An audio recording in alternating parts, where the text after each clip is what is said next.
All right, I am going to call the Capital Planning Committee meeting to order for Monday, November 14th at 7:30 PM. All members are present except Ms. Brascio. I do not expect either of our ex officio members tonight due to other commitments.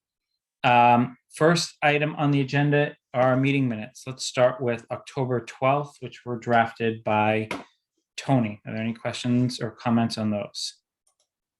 Yeah, I guess just to that point about Lisa just not being there, absent. I wasn't sure if she was a member, but it seems like she still is. So She is. Okay. So, good comment there. Are there any other comments on that? So I'm sorry, I didn't understand that comment. sorry, I'm a little hoarse here. I was saying that Lisa is still technically a member, so she was not present. So just noting her as absent. Oh, I gotcha. Okay. So what do you mean Lisa's still technically a member? Remember how she sort of left us a couple weeks ago? Yeah, Our new committee has not been reconstituted yet. So oh, I see.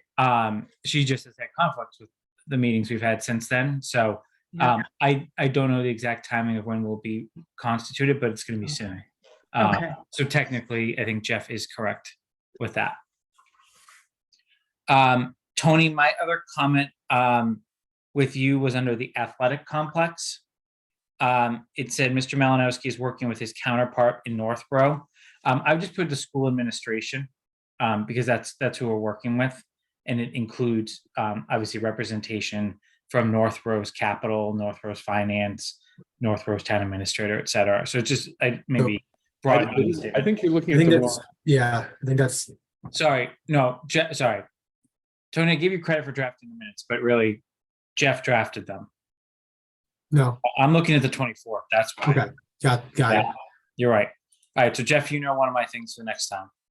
So I did not hear all of it because I was confused. So I'll come back to it when we get to it. Sorry. Okay. Now that I have the right ones up, the only thing I would add is under section 5, Tony, under MIS review of 10-year capital plan, just saying no projects anticipated until at least FY25. Which is why we didn't push them for more details in that discussion. Until FY25. Correct. Okay, I will add that. So are there any other comments on the right ones, which were Tony's from October 12th? All right, then I will move we accept with the edits discussed. Is there a second? second, All right, any further discussion? Roll call vote. Hark, aye. Palmer, Aye. Shoner, Aye. Wheeler, I, and Malinowski's aye. So now, Jeff, the ones I really wanted to get to. Yeah. So I guess I'll just start, given I decided to start on the wrong agenda topic. Under athletic complex, you refer to counterpart in Northborough. I would just say working with the school administration and regional school committee would be more appropriate there. Right. The other comments I had on these were under the request to increase the amount on the capital plan for Porterville Hall / Senior Center.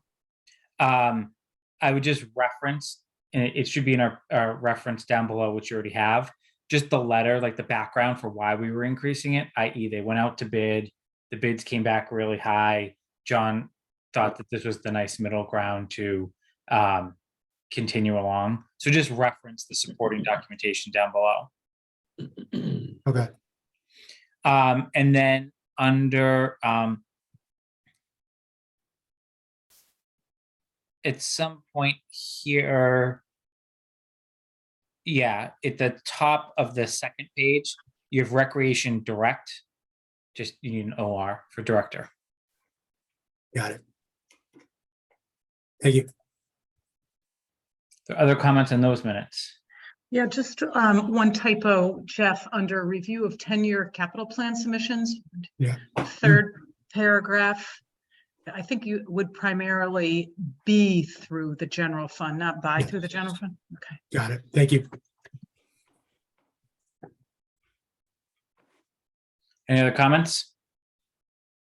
All right, then I'll move that we accept with those edits. So is there a second? Second. Any further discussion? Roll call vote, Hark, Aye. Palmer, Aye. Shoner, Aye. Wheeler, Aye. and Malinowski's aye. So that's unanimous. Next item is Neary Building Committee update, similar to the last meeting.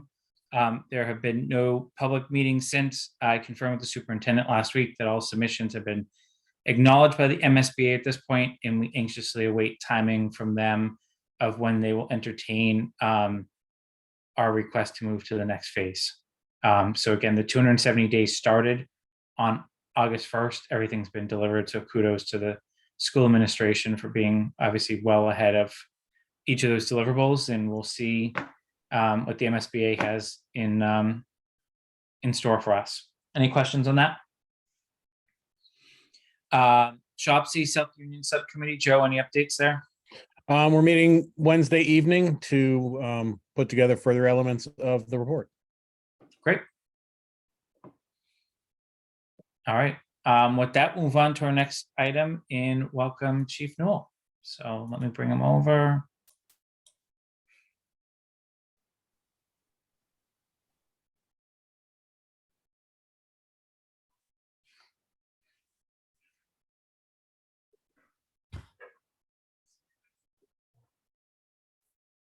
There he is.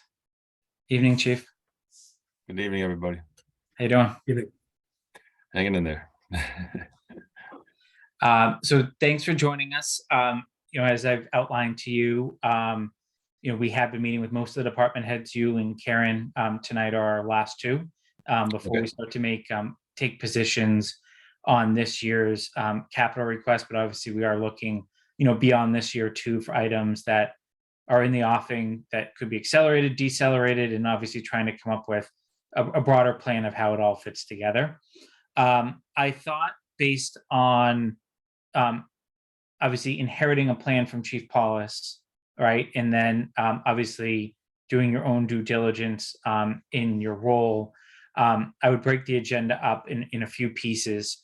For the committee members, hopefully everyone saw my note I forwarded from the chief today, but what's in the capital plan currently is really what Chief Paulus had in there from last year, with absolutely no edits have been made for this budgetary cycle.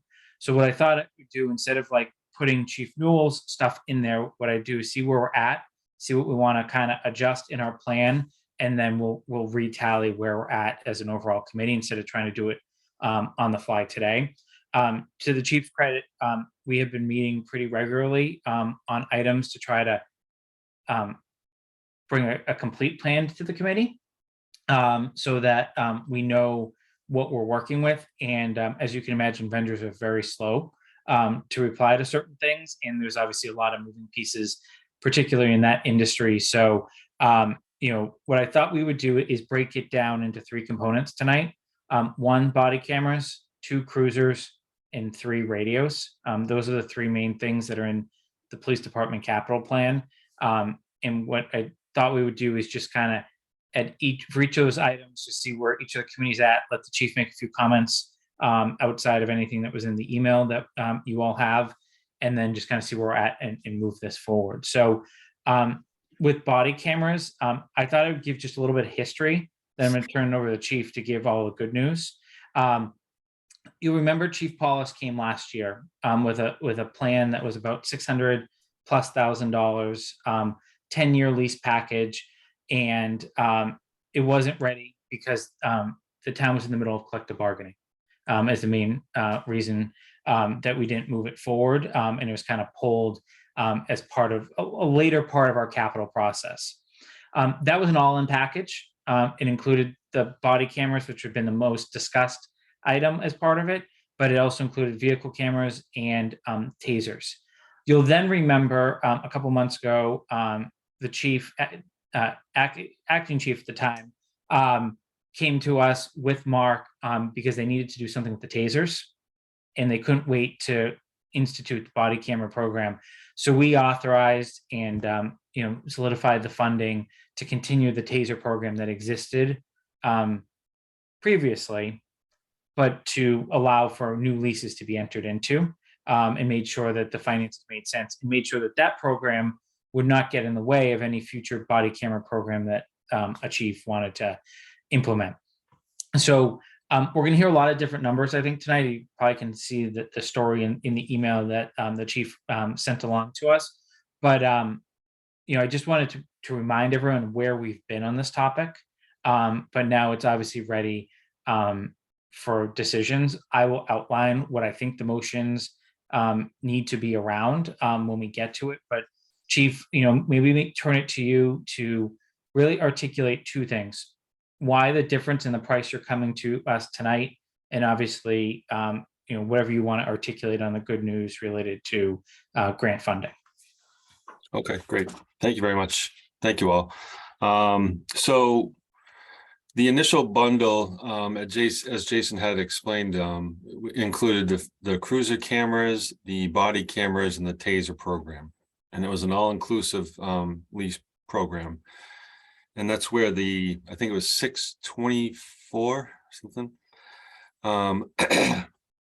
Excuse me, I have a head cold, so my apologies. So we actually, a grant opportunity came up, and we applied for a grant for the body cameras, and we were awarded the grant. It hasn't been advertised yet, but everything's been returned, paperwork, everything. So the grant is coming, which was over 78,000. I believe the total was 78,547. So we were able to get an updated estimate. So we would keep the current taser program that we have in place, which is the 5-year lease program, and then add on the body-worn camera to that, to the cost. So it would be an upfront cost, as I explained in my email, upfront cost of $117,470, and we would be immediately reimbursed with the grant money for 78,547, which would leave a difference that we would have to make up of 38,922. So that's the cost that we would have to come to capital with. And we already have an agreement in place for impact bargaining with the union for the body-worn cameras. And I'm also retracting the request for the cruiser cameras, which was part of the initial bundle that was the 646. Again, that was submitted before I was chief, and in referring to other departments that had the program in place, like Westboro and some other departments, the cameras themselves are sufficient enough for what we're looking for transparency, accountability, and the whole reason for the body-worn camera program in the first place. Adding in the cruiser cameras, I feel, would be a little redundant at this point in time. So I'm retracting them out of the estimate that we had submitted previously. So at this time, again, like I said, we have a good chunk of the body-worn camera program paid for through this grant, and it would just be a matter of this. The things that weren't covered were going to be the warranty for the cameras and the storage, which is something I'm sure we'll discuss tonight. I know other towns start with the initial package comes with the cameras and 10 gigabytes of storage, which a lot of towns have already realized is not enough storage with the amount of retention that is expected for these cameras, the video footage. Accreditation standards and post have already begun discussions about how long to keep these retention time period for these videos. And they're talking, some of the talk is around 6 years. So again, like for example, I'm using Westboro because I've been working closely with them.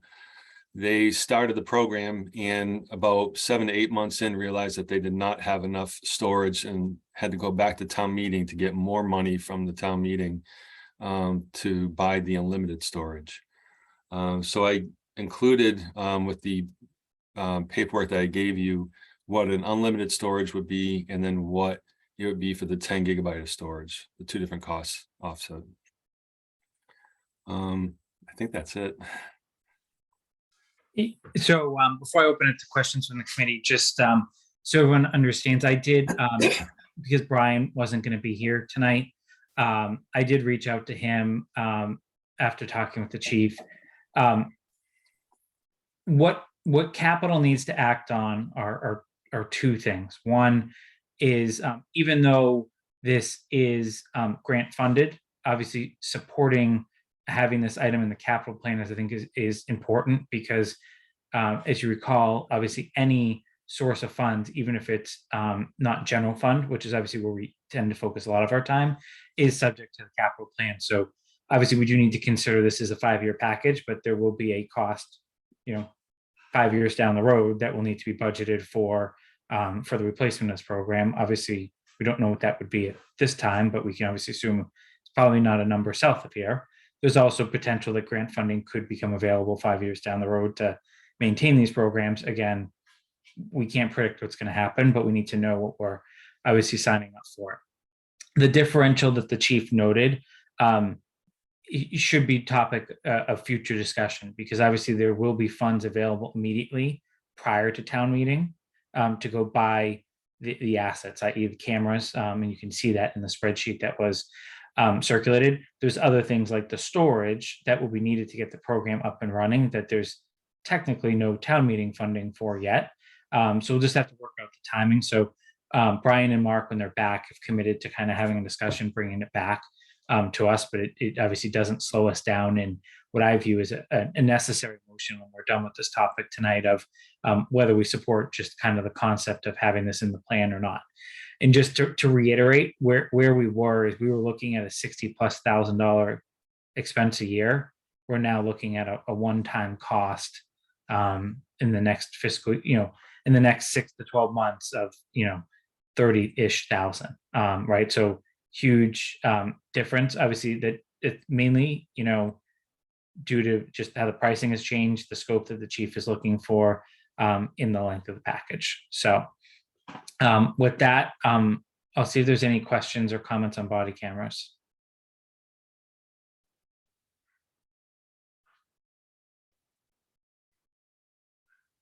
Go ahead, Joe. I see you're off mute. Yeah, I just had a couple of questions just because I was interested in knowing. It says in the estimate here, camera refresh 1 and 2 and multi-bay dock refresh 1 and 2. What is the refresh standing for? Let me just hold on one second. So it's basically like it's an updated model. So the refreshes allow for the contract renewal to be more affordable because it'll be replaced with a newer model and a new version whenever it becomes available. That's part of the program that we'd be signing on for. Okay. That's part of the 5-year program. Yeah, yeah, okay, that makes sense. So they're just and if anything goes wrong, they'll replace the cameras at no cost. Yes. So just like the, you buy one of those iPhone programs, like if your iPhone, if the newer model comes out, they send you the newer model, similar for the body cameras. Okay, that makes some sense. All right. So that's basically just a continual rate. All right. Do you know what the difference is between the basic licenses and the professional licenses? Yes, the basic licenses are the ones that the officers would be able to access if they need to write reports. They can get approval from their supervisor and go in and get their user access. The professional licenses are for the supervisors and the body camera administrator, so that if we get public records requests, we can go into the actual video and do redactions, whether it's faces, minors, license plates, that kind of stuff. Okay, that makes a lot of sense. In dealing with the memory, I understand why people would definitely want unlimited. If you got 10 gigabytes, could you do it on sort of a rolling download basis where you're downloading that into a proprietary server and use the 10 in the cloud as just an updated new film? Does that make sense to use it for new film, and every week or so you would download all the video footage on there to proprietary servers? We had talked, so I had a meeting with Jason Montijo, our IT guy. And he was saying basically the cost for the server, it would be like a whole additional cost to keep them on the servers. And the amount of video and the amount of storage that we would need, it'd be a whole other cost. So this is a one-time cost for that unlimited storage that we feel would be beneficial for the 5-year plan. And at the end of 5 years, do we own all the footage and we can just take it ourselves if we want it? Yeah, I mean, that's ours. It's, yeah, I believe, I believe so. I can find out for you, but that was my understanding when it was explained to me. Okay. I just want to make sure we had a right to it. Thanks. Yes, yep. Go ahead, Jeff. Great, thank you. Just one question, Chief, on the total price, the 117. Mhm. Is that inclusive of the 30,000 for the one-time cost for the Yes, storage? Okay, so that's an all-in. yes. Okay, that's all. Thank you. Great, Karen. Thanks, Chief. I had Jeff's question and one other question. At the end of the 5-year contract, presumably we would do this all over again for a similar price for the next 5 years? Yes, that would be the plan. And I'm continuously going to be watching for grants. I know, again, like my counterpart in Westboro explained that there was additional grants that came out while they already had the program in place. So they were able to update with the equipment. There's these contact points that, basically when the officer takes their taser out of their taser holder, it immediately activates the body worn camera. When you turn on the lights in the cruiser, like there's additional equipment that I can go and try to fund through additional grants. So this isn't just, I'm going to be keeping an eye out for those additional grants and apply for them as we even have the program in place. Yeah, that's great. Thank you. Thank you. Joe? Chief, have you used these cameras yourself, and have you seen the video footage? No, we haven't used the cameras yet. And I do have I do plan to see the footage myself. I just haven't had a chance to get over to Westboro to view what they have in place, but it's pretty, from what I understand, it's pretty incredible, what they can do. So It's good. It's just one of those things where I think I've just seen too much video on TV where they're like, we have footage, and you're looking at it going like it could be a Yeti. And I didn't want a police officer to be caught in that position where the film looks like a Yeti. Yeah, no, it sounds like they're really good cameras. So, and on top of that, a lot of the times the DA will have access to they have a portal that they can come into and get their evidence, can actually download the video from the portal and be able to use it for the court cases. And it actually cuts down on court costs because a lot of the times the defense attorney views the footage and it's pretty self-explanatory what happened. So. Go ahead, Jeff.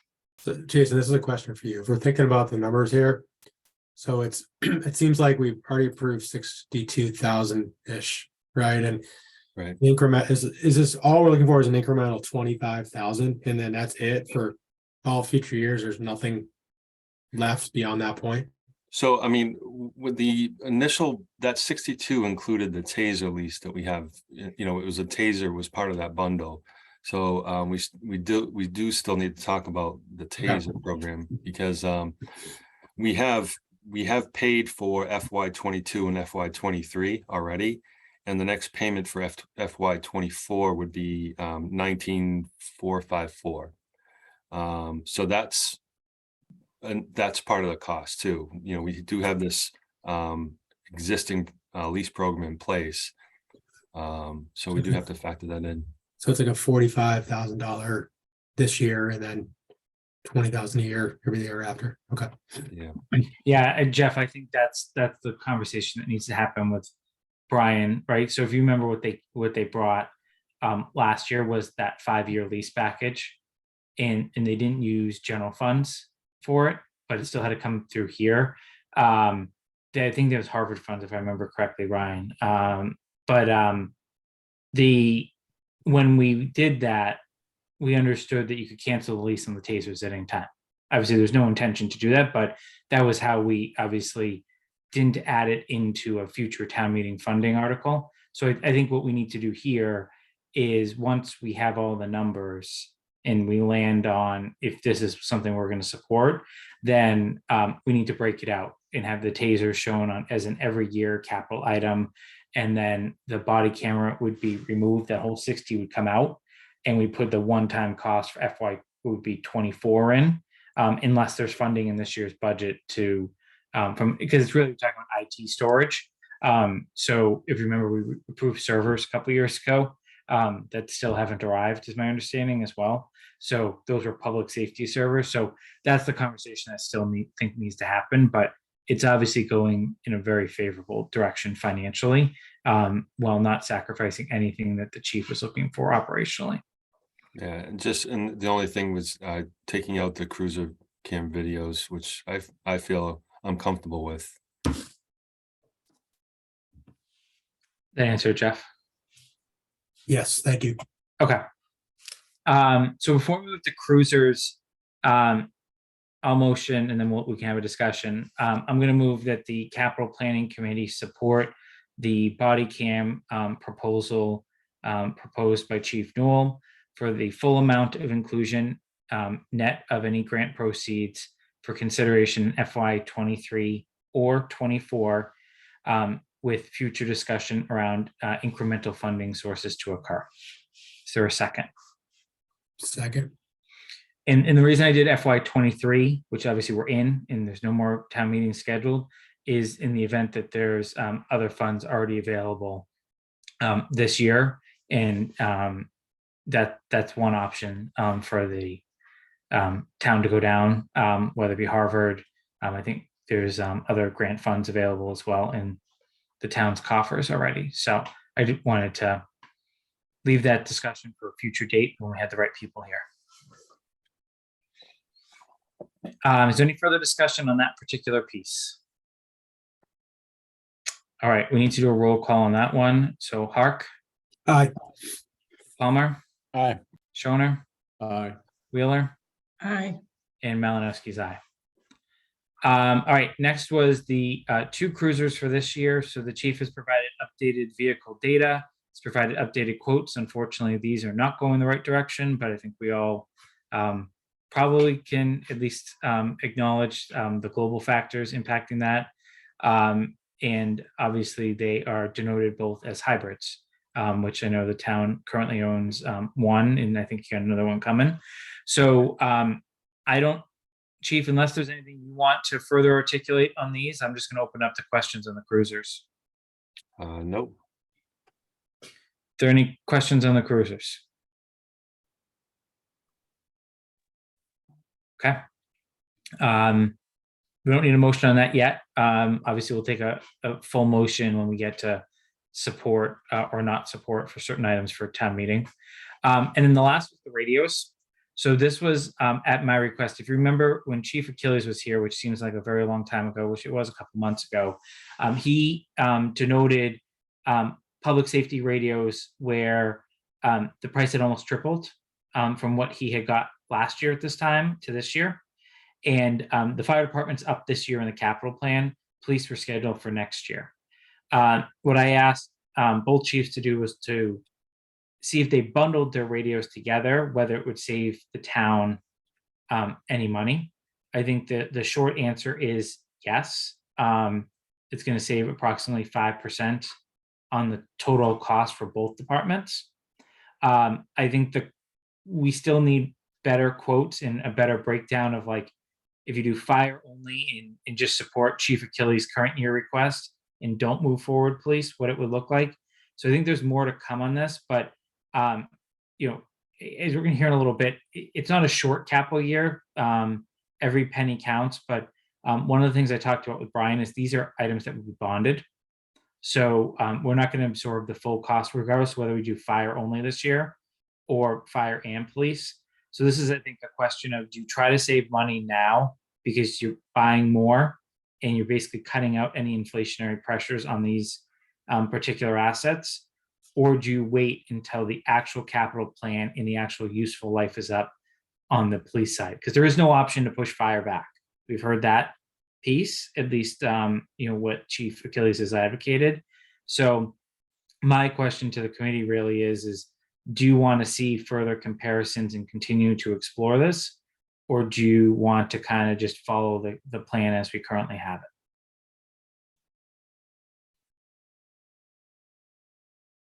Go ahead, Joe. I'd like to see the financial options. Okay. Anyone disagree with that? All right, so Chief, I think our marching orders there are to come up with probably a side-by-side. If Chief Achilles does his thing on his own, I think we already have that number.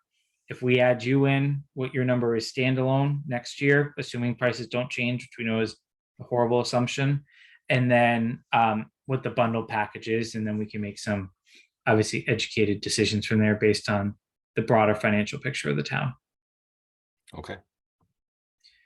Chief, anything else you see in the offing that your predecessor doesn't have on our radar yet? I know Chief Achilles is carrying all the dispatch items if we don't regionalize, but is there anything else you want to put on our radar now, or otherwise we should just stay tuned as you kind of continue to evaluate? The rifles, we definitely need an update for the rifles that we have. They're about approximately 8 years old, actually 8 to 9 years old.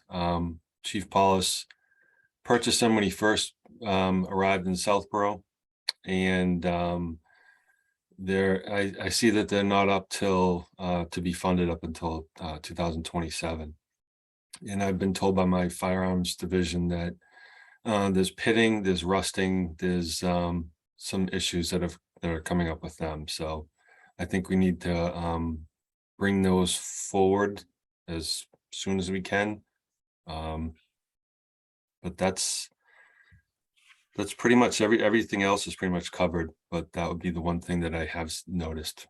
Is that an item you think needs to be considered as early as the 2023 town meeting? It would be great if it was. So yes. Okay, so I would suggest maybe get some quotes on that and submit them, and we can discuss at a future date. Okay. I'm not gonna even guess what the number is, whether it's high or low. So we'll just wait for the quote and then discuss it further then. Okay, that'd be great. Joe, do you have a question for the chief? Yeah, is the pitting and rusting, was there a problem with storage or in the usage? No, it's so they're they're in our cruisers, and between the cold weather, the hot the hot sun, the baking, and then the cool winter, it's back and forth, and then we train on them in the rain and the snow and all sorts of different elements, and they're at that point where they're starting to show a lot of wear and tear, and they're just some of them, if they're not safe, we got to take them out of commission. And do you feel that moving forward we'll have to accelerate the cycle of replacement For the rifles? Yes, I do. Okay, thank you. Thank you. All right. Any other questions or comments before we relieve the chief? All right, Chief, thank you for joining us, and we'll be in touch on next steps. Great. Thank you all. Hope Right, you have a feel good better. night. Thank you. Have a great Good night. night.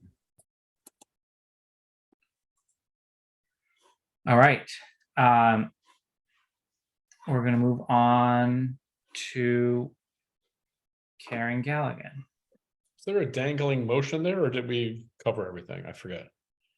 The only motion we had was on the body cameras because the other items will be discussed as part of our, when we, just like every other, I don't think we made motions in other departments, but we needed to have a motion in, depending on the speed of the grant and how that all comes, the funding comes in, so that we don't have to hold another impromptu meeting. Yep. Okay. Thank you. Okay, welcome, Karen. Good evening. How was that for a time estimate of when? That we- was really good. Thank you. All Okay. So I know we've had multiple conversations with Karen on specific road projects over the summer, into the fall. And the committee has the full DPW capital plan. What I want to start the conversation with are the vehicles that Karen is looking for funding in this year's town meeting. Because as everyone is aware from our prior discussions, we will have a new DPW superintendent for future capital years. So obviously we want to let that person assess where, FY 25 and beyond is, but we need to move forward with what's in the plan for FY 24 and understand the rationale for why Karen is putting it forward at this point, and obviously carry it forward as we get to town meeting in March. So there were 2 vehicle form requests submitted. One was for an operations supervisor vehicle, and one was for a 6-wheeler. I'm just going to see if the committee has any questions on those 2 vehicles before we talk more broadly outside of vehicles.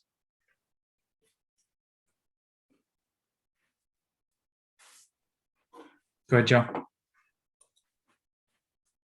I'm obviously out of step with the cost of doing some of these things, but I was reading in the 6-wheel, I was reading in the truck that it was going to cost what, almost $48,000 to transfer over the tender. Is that correct? So yes, we have to take it off of one, put it on the other, and plumb it all up. So because we're buying it separate, and we're able to reuse, we obviously save the money on that, but it does still cost, like that cost would still be incorporated. Some of it would be taken off to remove the body. We wouldn't have to pay that piece, but we still would have to pay extra to have a dump body, a sander body put onto the new truck, the new cabin chassis. And then we'd also have to buy the chassis. I mean, the new sander. How much do you save by transferring it over? Because they're stainless, they're actually fairly expensive. I can get you a quote for that. I don't know what it was. We bought them several years ago with the intention of, or I think, what year is that truck? 14. So we bought them with the intention of them lasting and us being able to transfer them over. Okay. But I can find out what the cost is. Oh, so that was actually part of the plan moving forward, was to transfer it because it's more expensive to buy. Yes. Okay, all right, interesting. Thank you. Anything else, Joe? Not at the moment. Okay, Jeff? Yeah, I had a similar question as Joe about what the cost would be to buy a new one and then maybe potentially sell or surplus the old one and what the differential would be. So yeah, same question as Joe. Okay, I'll get that to the chair. I'll send that as soon as I Okay. have it. Awesome. And then the supervisor vehicle, is that not on the list because it's part of the water fund? Is that why?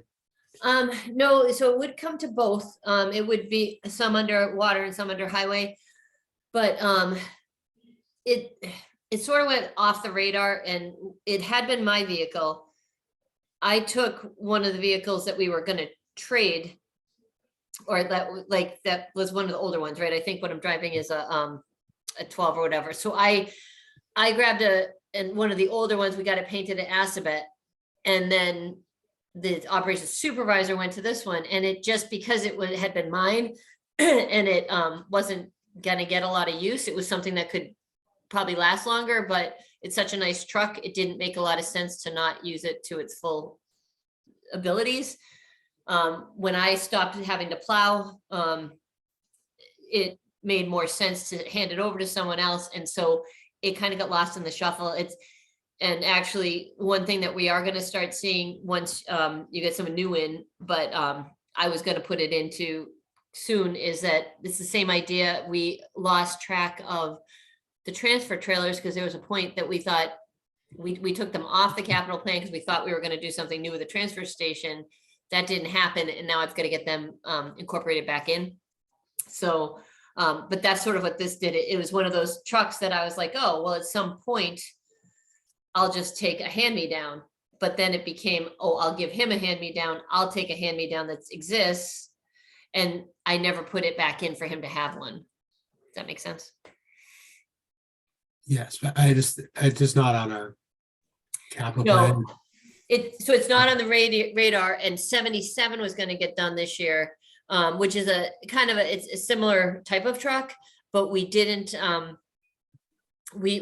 truck's actually in pretty good shape, doesn't really have any rust, and, the mechanic's able to keep that running well, so we decided to push that off, and, there'll be a whole revised one coming, Okay. a whole equipment list, probably with this year's budget, but then it might get changed anyway with a new superintendent. Okay, thank you. So Karen, maybe a few things just to follow up on what Jeff said. So in the water / general fund split, like what percentage are you proposing based on how this vehicle is used for water versus general fund? Most of the things that go for both, so my vehicles or anything between myself and the operations supervisor, we generally do it a 30-70. 30 water, 70 general? Yes. Okay. So you're saying you're actually going to come up with a new vehicle plan before you leave? I'm going to, just based on the fact that we slid this one in, move the things around that we had intended, and then get the trash trailers in it. And then at least it's, the bones are there for the next person, so that they say, oh, and we don't lose track of a transfer trailer or something because it's not in the plan. Okay. No, I was going to encourage you to do that. Obviously, whether they agree or disagree is not a point of discussion. You obviously have a lot of historical knowledge, and I just want to make sure that doesn't leave us, and you get everything back on there based on decisions that have been made before it's too late for them to advocate one way or another for an asset. On the operations supervisor truck, is that a take-home vehicle? Yes. So approximately how many miles a year does that put on now with the person that's in that position? Oh, I don't know the answer to that. It does, it's more than it did with me, but it also has more during the day too. So I want to say, no, I don't even want to guess. I'll email you that too, along with the Okay. the information about the sander body. So just a thought, and it goes with actually, let me ask another question before I give you a thought, do you currently have a take-home vehicle? I have one. I don't take it home. I haven't since July. But it's just a regular pickup, basically a 4-wheel drive for when I'm in town. Okay. Is really when I've been using it, but the position does have one allocated through the contract. I just haven't been using it. Okay. So you have a pickup truck that you're contractually obligated to. Makes a lot of sense, that a superintendent would have a vehicle. That's in your capital plan as a pickup truck down the road? Or you need to So work on it? that has been something that, because of the fact that it's not an operational vehicle anymore, usually. I have it now as when one of the older trucks is getting replaced, I'll take the older truck and so I've got the oldest in the fleet. And when something goes, mine gets traded, and then I take the new oldest truck in the fleet. Got So it. so there's actually the new person, if they don't want to do that, they and most likely they'd end up needing to get a hybrid, actually, because we have enough vehicles that if they do need to plow, you can hop into a truck that we have at the shop. Especially right now, because we are short people. So, all right. So you've got a pickup truck versus the operations supervisor has a pickup truck with an equipment cab on the outside that carries a lot of stuff like that you outlined in your submission. Yes, it's got the gas transfer tank. And all the other pieces that come with it. Okay. Of that were in that submission, yes. Okay, so my overarching comment is obviously we don't know who your replacement will be. We don't know what their preference is gonna be on this, what they're gonna negotiate. But it just seems to me that taking, and I hate to tell someone how to operate a department, but just the optics, taking a larger vehicle home instead of like, right, the goal is obviously if that position is to get back, right? So they need access to four-wheel drive because they're obviously, we want them back as quick as possible to plow our streets. But, right, so you wouldn't go buy them a small hybrid that doesn't have good traction, right? Right. But them taking a full work truck home with equipment on it, et cetera, seems like potentially a costly way of operating as opposed to them just having a way to get back and forth if needed in an emergency, water main break, et cetera. And then they'll probably stop at your DPW garage anyways on their way in to do something, right? So they could just pick up a truck. So I would just ask that when you submit the mileage that, is there some consideration of, is there a different truck that has maybe less stuff on it, potentially more fuel efficient, that could be that coming and going if there is that real take home need, as opposed to $100,000 asset, right? Like our chiefs drive around in vehicles that have a lot of equipment in it for like 60,000, right? Some are resin, some are not. We obviously can't tell people where to live, but just something to consider as you come back with that data. Okay. Sorry, Joe, to make you wait, but I wanted to get through that. Go ahead. Oh, I had my chance first, so I should be waiting. When I was looking over the estimate for the F-350, and I know things can change and it's not exact, but there was like a $5,000 fee for an appearance package, and I didn't know if that was a practical appearance, meaning it needed it, or if that was just tacked in there as, the dealer's like, well, got to take that one.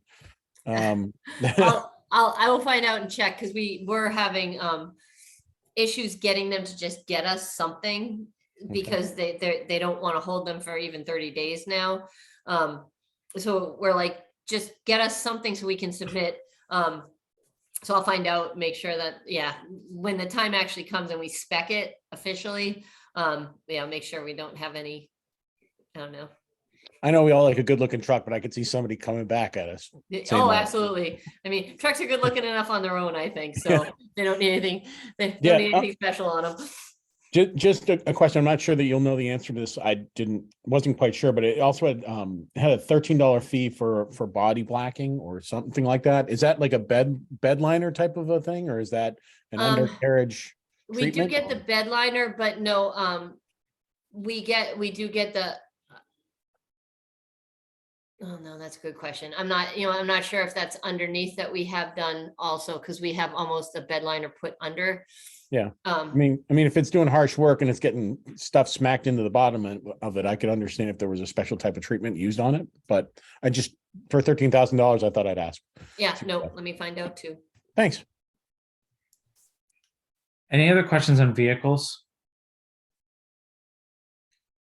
All right, so Karen, you have some homework to do.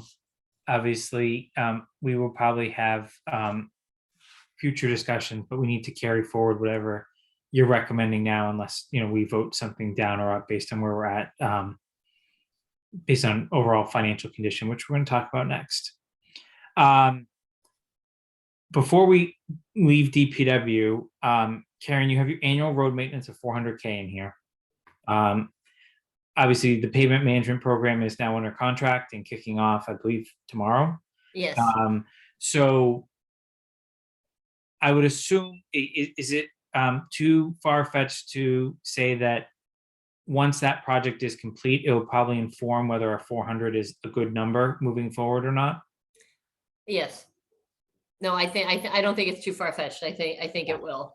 And I actually, from going through the process of choosing one of the places, it sort of depends on, because you guys have asked before, well, what if we did this? What if we borrowed? What's the 5-year plan?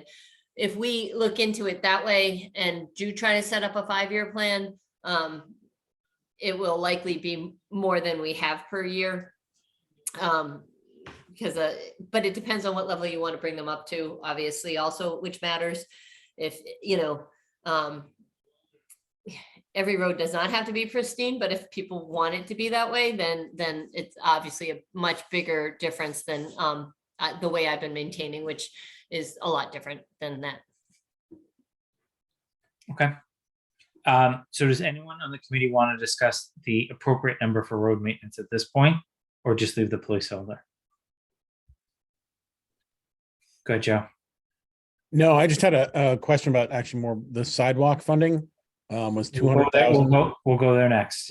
Sorry, We're good on roads? I'm good. All right, now you can ask a question on sidewalks. Sorry, just too eager. The $200,000 figure, did we bump that up at the $100,000, or was that bumped up? Did ARPA money go into that, or is 200 has been in there for 3 years. right? Every year it has been the first thing to go when budgets got tough. Okay, there we go. Because there was not a formal plan around it. Now, I think the question for the committee here is ARPA did recommend a significant amount of money go to sidewalks, as at least 2 of you are very well aware of. And the select board has, well, I'm not certain that they've formally approved it. It's certainly being held at about a $700,000 number for sidewalks. And I know at least that the chair has contacted me multiple times for capital to vet that in terms of making sure that there's a concrete plan around that. I know obviously that's also a topic Public Works Planning Board can take up. So that's certainly one of our next to-dos once we get through budget season, if that request is still on the table. But I think the question for us is, knowing that 700,000 has essentially already been allocated to sidewalks, do we want to continue with this maintenance item, which actually we've never done? We've had placeholders that have always gotten removed. Do we want to keep it in now, or are we ready to actually remove it? I don't know if anyone has a strong opinion one way or another. Again, assuming that the 700 is already there in the bank and just waiting for a plan to be used. Go ahead, Joe. My strong feeling is that yes, it should remain. I know that it was the intent of ARPA that it really be expanding sidewalks to take on one or two of the top listings in the master plan. And at least from my point of view, and Tony may have a different point of view, but that was really to expand the sidewalk system, not to. So that's for new. All right, no, that's exactly why I'm asking this question. So your belief was that was for new versus obviously ours is very clearly listed as maintenance, which to me means existing infrastructure. Karen, go ahead. Sorry, I did just want to comment that when I had when we had gone to the ARPA committee, there was a set of sidewalks that they had kind of agreed to, and it sort of coordinated into the Corderville Road Plan. It had a lot to do with the fact that Legacy Farms and where the MBTA station and everything was. So we were kind of trying to make a basically trying to make a network down in that area. So that was technically what was approved. Now, the last time I heard from select board, it might be that they want to go through a whole new process to vet. Planning doesn't actually have anything to do with sidewalks on existing roads. An existing road doesn't belong to planning anymore. Is it Public Works Planning, not? Oh, Public Works Planning Board. Yes. Now that could be, obviously, yes. We do have that sidewalk master plan, but more importantly, that was used into the Complete Streets plan that we have. And so those are prioritized in that. So we do have a plan. I know everyone's always keeps saying, well, there's no plan. Well, there actually is a plan. There's no money. So now we have ARPA money for a piece of the plan.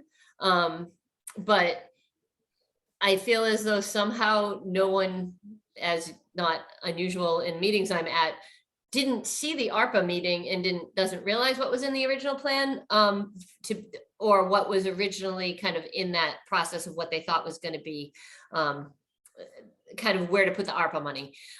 Again, it can be totally changed. It doesn't matter, but there actually was a plan around it. And it just, I haven't heard more from it, so we haven't done anything with that at all. Like, it just sits there as the idea, just like the Complete Streets does and everything else. We have a lot of plans at the DPW that we try to get started and it just doesn't finish. I will make sure I pass that all along to the new people, but there's a lot of information that already exists and a lot of plans that are already in place. And I just think people don't know. Or, you know, and when there's not money, we don't bring it up. We just know we're ready when there is money, right? So with the ARPA, there is a set plan, and I can at least send it so you could start a discussion, or I don't know where the discussion is Yeah. going to be. So Joe and Tony, did you see that plan as part of ARPA?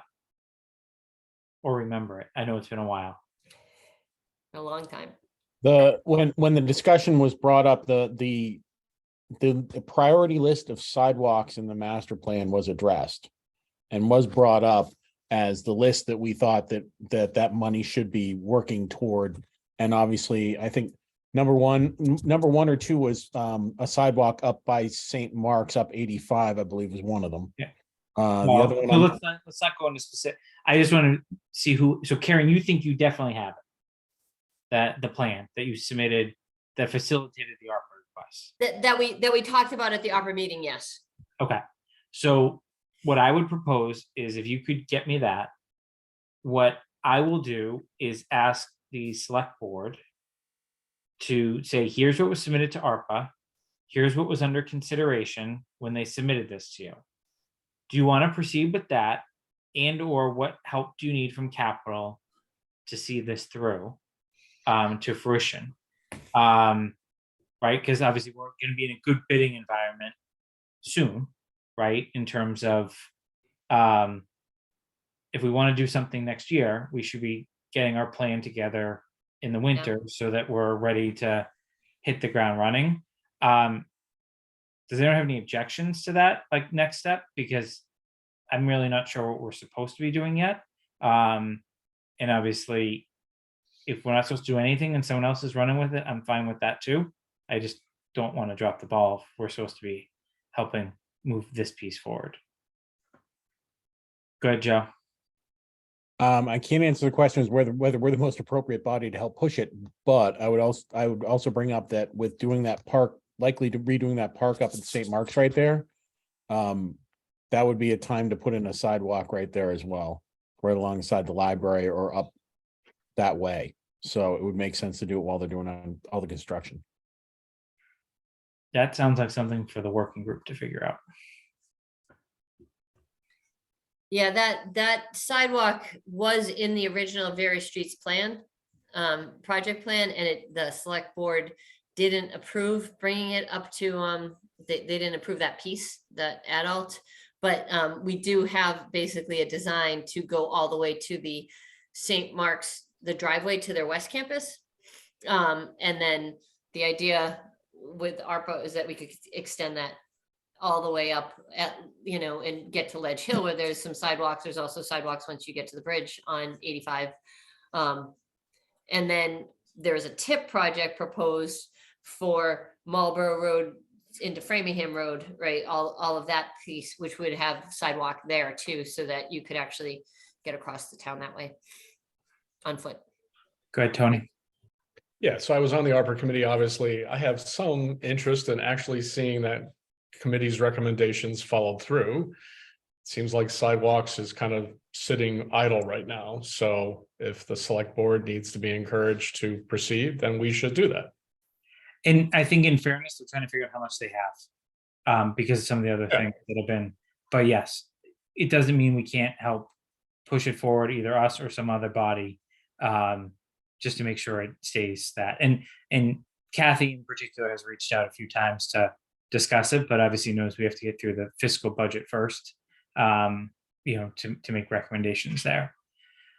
All right, so Karen, I think we have a to-do on sidewalks. I think the committee is going to keep maintenance in there for now. Obviously, we'll further discuss it as we vet. Are there on Corderville? Obviously, we talked about that a lot in the summer. Is everyone remembers during the chair members update in the last meeting? I spoke to Mark about we need someone to push the project forward from the town perspective. Capital cannot push projects forward. We need people to bring the projects for us to appropriately vet. And he agreed. So right now we have moved that off of consideration for the 2023 town meeting.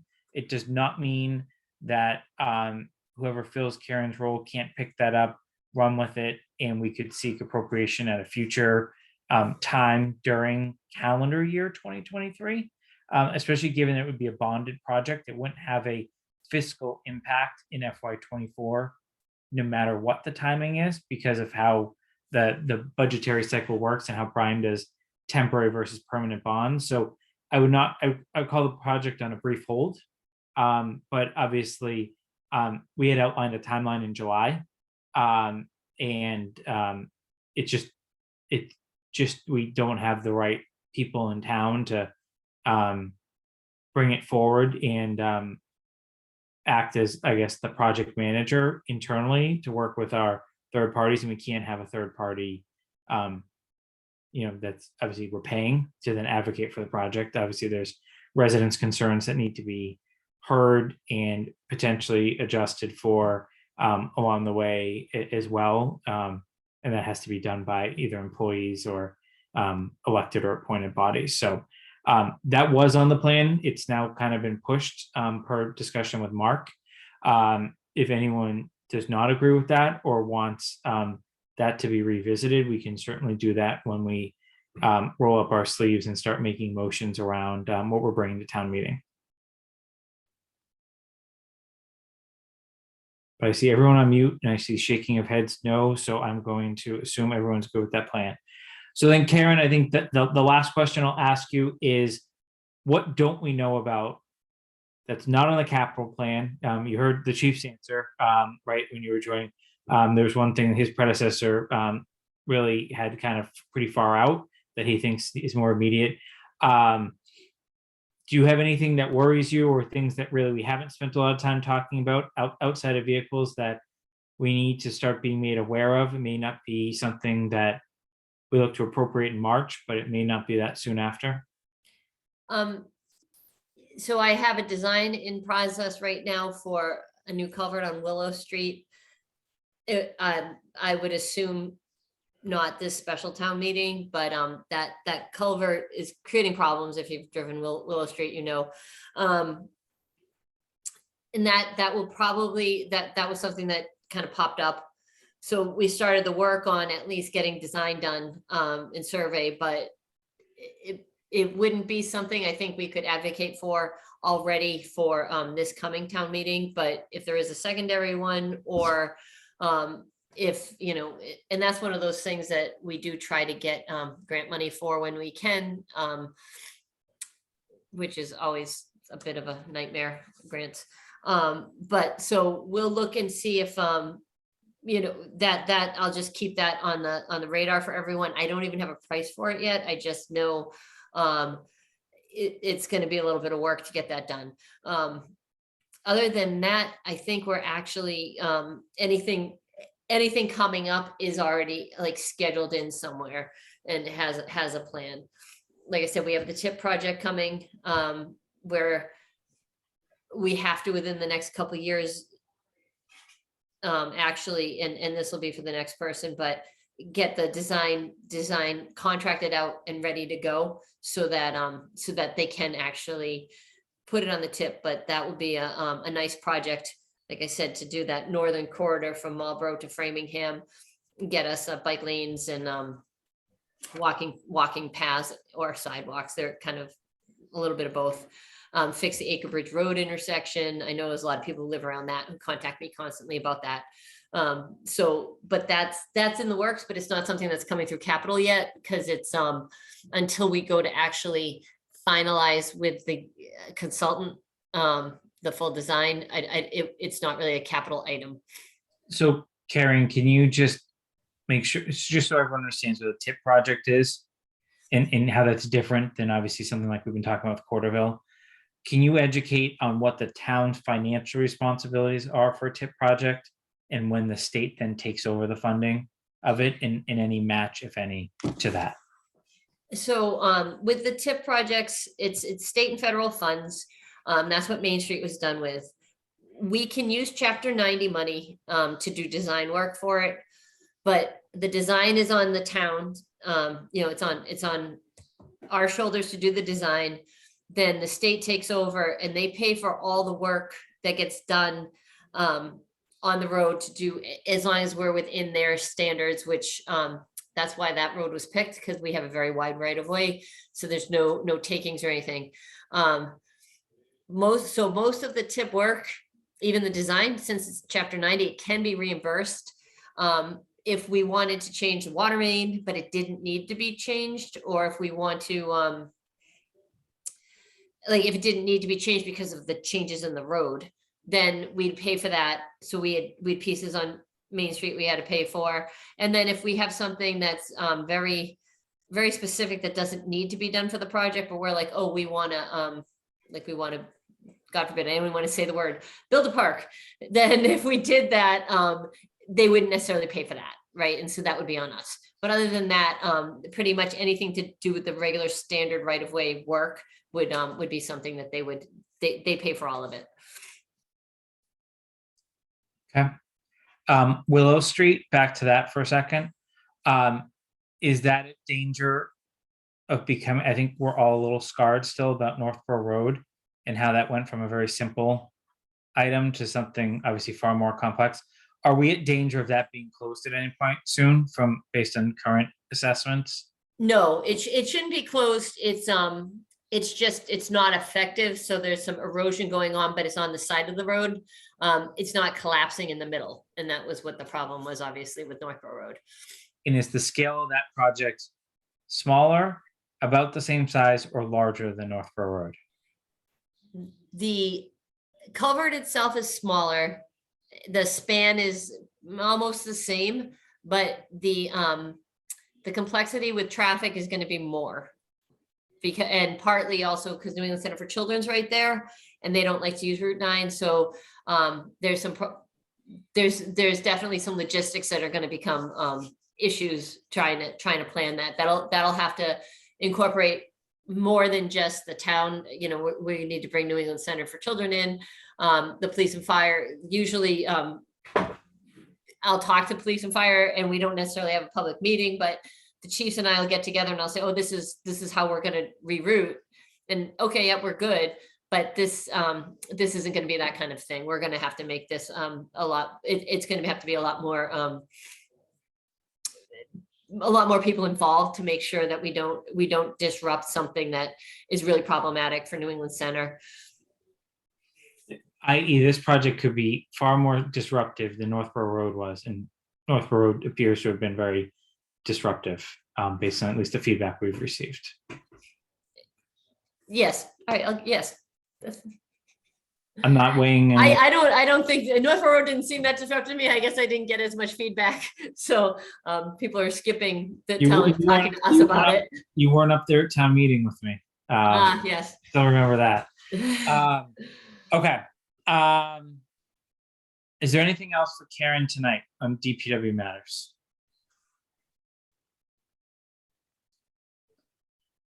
Okay, Karen, thank you as always for your contributions. And obviously I'll follow up with you on the homework. Okay, excellent. Have a good night, guys. Have a nice you. Thanksgiving. You too. You too. All right, thanks. Bye. Okay. I'm going to combine item 5 and 6 on our agenda together.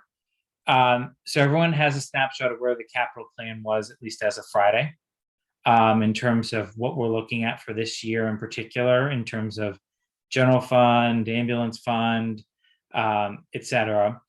Obviously, that will need to be tweaked a little bit for the conversation, in particular with Chief Newell. But it really lays the landscape of decisions we're going to have to make. Right now, we as capital have not been given budgetary guidelines that we need to stay within.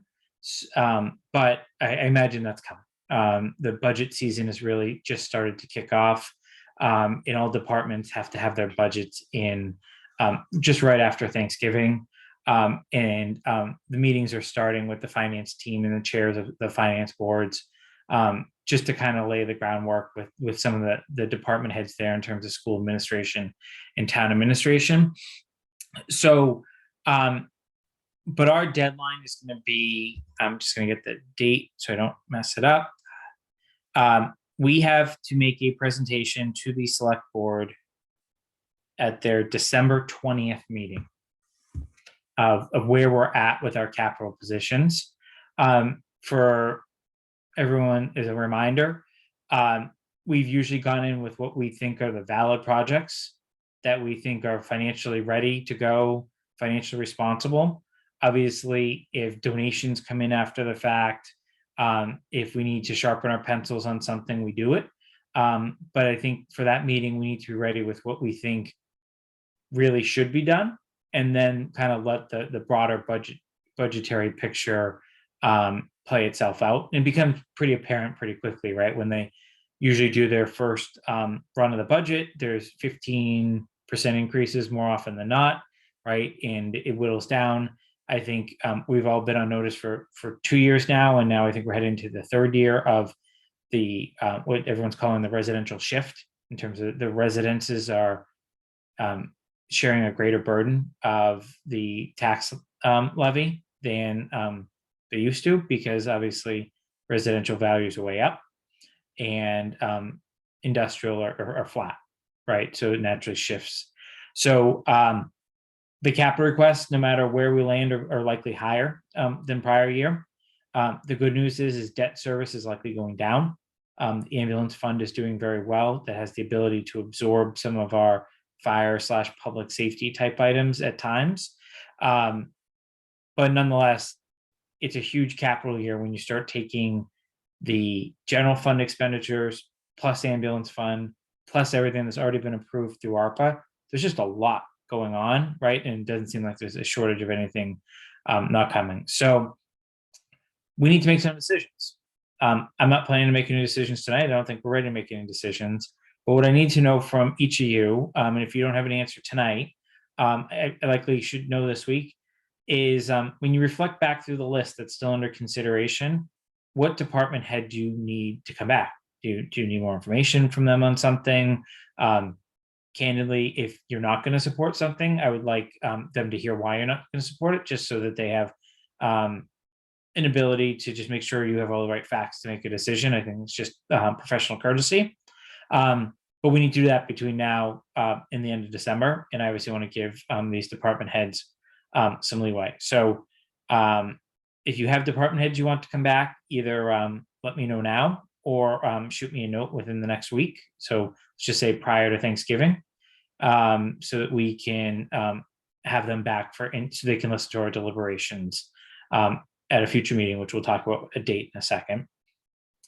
And then come ready to that meeting to make some decisions, right? If there's something you're not ready to support or want to keep kind of on the back burner, or you're just adamantly against, like, let's talk about it, take a vote, and that vote will be reflected to the select board. Obviously, they in advisory will weigh in as well.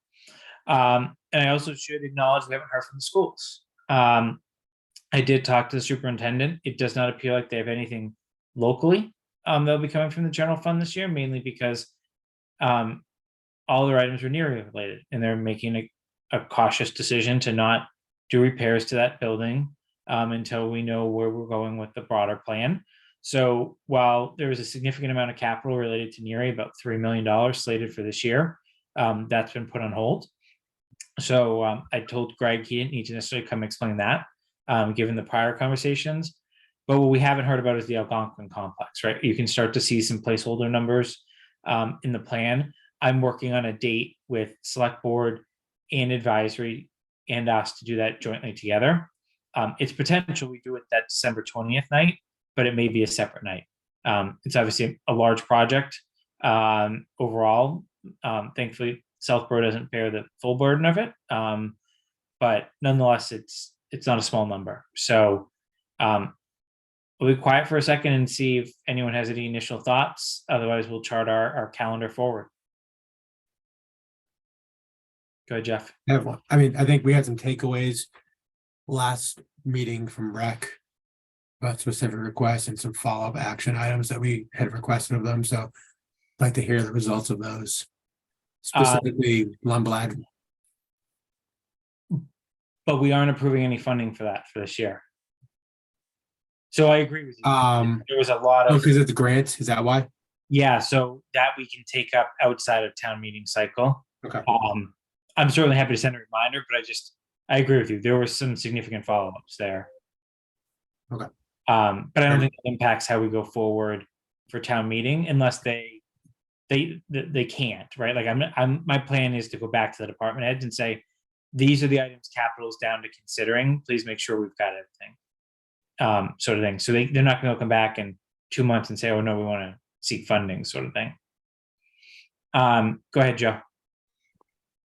I think sometimes some of these priority questions are also more easily answered when we have a target. I mean, all these things seem important or seem like something in process, but if you tell me, hey, the taxes are going to be X% increase, all of a sudden some of these things seem a lot less important. So I don't want to sound, but That's fair. Yeah, there's not and we also shouldn't be approving something just because I don't know. I'm just gonna make up a wild number that's not reality. Let's just say you had $10 million to work with every year for capital. Just because you have 10 million to work with doesn't mean you have to appropriate 10 million. Brian has asked us to revisit stabilization, et cetera. So I think we need to align what's the general target for capital, but we shouldn't just be approving to fill that bucket unless the needs that are clearly articulated and prioritized exceed that number. Go ahead, Karen. Yeah, I just had a quick question for clarification on the capital schedule.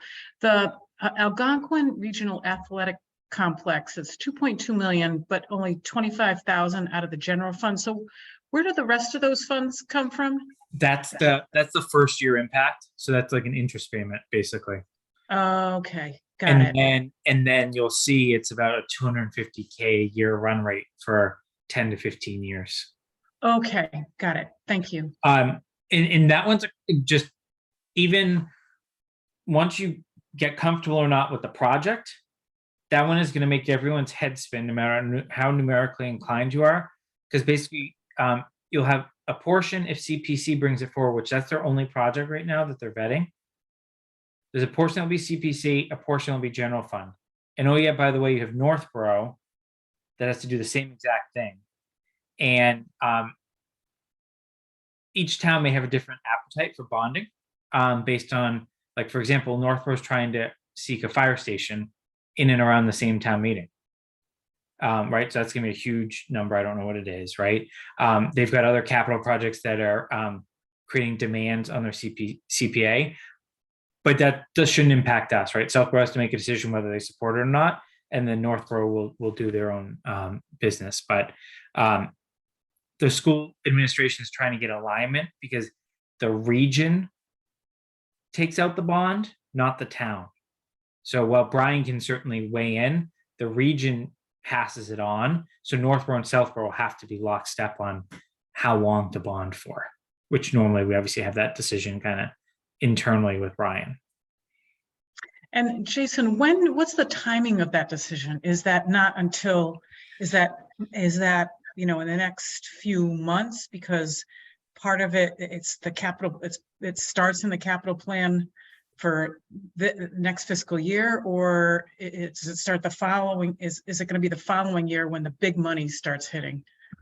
The impact will be in the following year. The decision, though, is this year, right? Okay. So unless someone convinces them otherwise, the school administration will have a placeholder for a capital item related to the Algonquin complex on both town meetings. The wording, if you remember, of those are very complicated in how they read and where the funding comes from, because CPA has their own language, and then there's other. So that will be a legal question of the proper mechanism there, but you won't see the full impact of that until FY25. Okay. And then for everyone's benefit, in FY27, trying to get an updated plan from Becky on the school side. My understanding is the town has no debt related to the Algonquin expansion starting in FY27.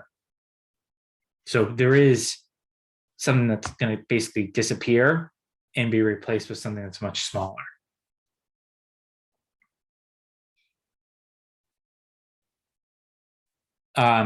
So Jeff, I heard some, maybe recreation, depending on where they're going with Lundblad. I'll confirm that with Tim.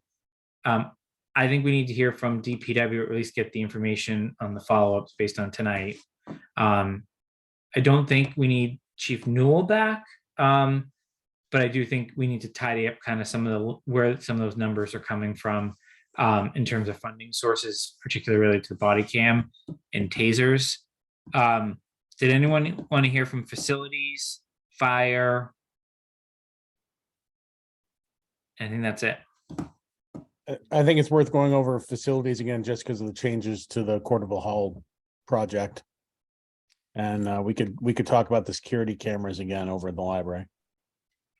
So security cameras noted, because I don't remember, I think it was Tony that had that comment last time. I don't think we've seen any follow-up on that. But on Corderville, Joe, that's not a town meeting article. That's ARPA. Yeah, I know, but if that number is going to bounce around some more and it's going to come back, because a vote was taken on that, wasn't it? About the increase in funds? Yeah, so So they're not coming back to us, at least for this town meeting. That's my understanding. I can get that confirmation. Okay, yeah, that would be good. I have the confirmation again. So I realize that project right now is, out for bids and bouncing around, and it's a little uncertain in that regard, I guess, but. Yes. Okay. So when do people want to meet again on those topics? My thought would be, we need to have one meeting. I can have a presentation prepared in advance of that assumes everything's going to be approved, and we can just delete items as we go if people aren't in favor. Otherwise, we have to have two meetings, one to come up with what we're pushing forward and one to approve the presentation. So is everyone okay with the first proposal? Okay. And then as we go through the presentation, what I'd ask is that people either add commentary into the presentation of like things we're struggling with, right? Because I think that's what the select board and advisory want to hear is, I don't think we're here rubber stamping anything based on the questions that are coming from the committee. But if we're struggling with something, it doesn't have to be just on us five, right? Ultimately, their votes end up in the warrant too. Ours don't actually, right? So their votes are important. And I think if they understand what we're struggling, there may be a path we can take between December and March, which is why we do this so early, to push forward with. But it also helps them lock in on this part of the budget is fixed, and absent something changing, like we have to get this vehicle, but maybe this one's expendable, those sorts of things, right? So do we want to do it closer to the 20th, or do you want to get it done right after Thanksgiving? Those are kind of the two options. Or do you want me to throw out some dates via email and you can all come back to me? Are you thinking end of November or early October or early December? I'm thinking potential of, if we stick with Monday nights, I'm thinking either the 28th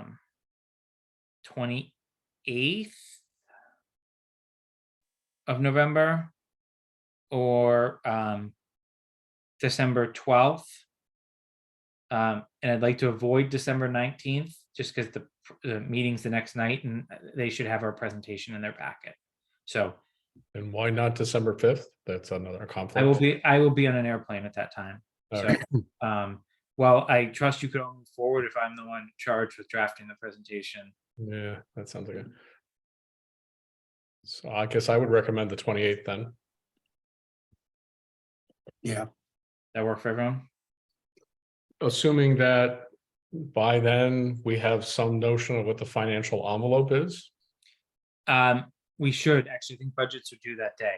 So Mark and Brian should be able to give us a read that night. And I can get some guidance in between now and then. I'll ask Brian to kind of watch this discussion in particular. And one of the things, if you remember prior presentations, we actually will have a graph of what has been appropriated in prior years too. So I think that would be important, right? To kind of show that some of the, I'll call them COVID dips where we capital cratered, sorry. because of financial constraints. Right, and does someone must maintain, like, maybe it's Brian, like a waterfall, over the next 10 years, capital approvals and impact on bonds or payments or whatever, right? There must be.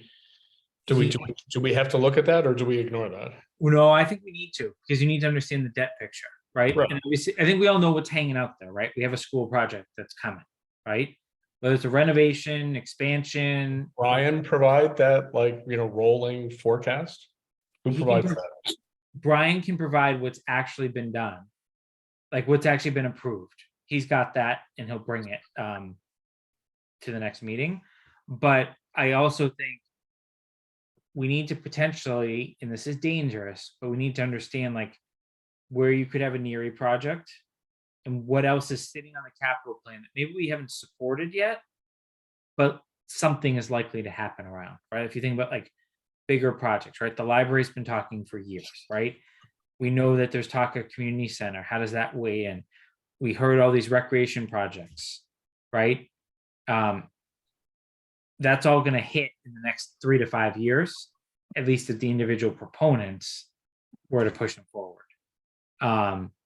So I think I'll pose the question to Brian of what he'd be willing to kind of schedule out. It's clear he can schedule the actual debt. That's easy, and I think we already have it. The question is going to be, how do we deal with some of these larger future one-offs that, the second you throw a number out there, right, people stick to it, even though we don't know. That seems pretty risky. Yeah, exactly. So I think we should be able to pinpoint, though. We know that something on NERI's got to happen in like the 3 to 5 year range, right? So you can use some general guidelines of you have debt capacity in those years or not, right? How much debt capacity do you have before it's incremental? Okay, so let's land on the 28th for our next meeting. That will give us time if for some reason we can't agree on something, and then I'd ask you to just hold for the 20th with the select board. That one would be in person for those that can attend, but they also are on Zoom too. So you count as part of the quorum either way. My intent would be to go in person. Okay. So that knocked out item 9 as well. So that leaves us with just public comment left. Is there any public comment?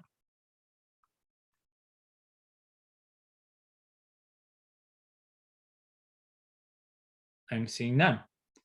Is there any other business the committee wants to take up tonight? All right, I'll make a motion to adjourn. Is there a second? Second. Roll call vote. Hark, Aye. Palmer, Aye. Shoner, Aye. Wheeler, Aye. and Malinowski's aye. Have a good evening and good Thanksgiving, everyone. You too. Thank you. Thanks. Happy Thanksgiving. Bye.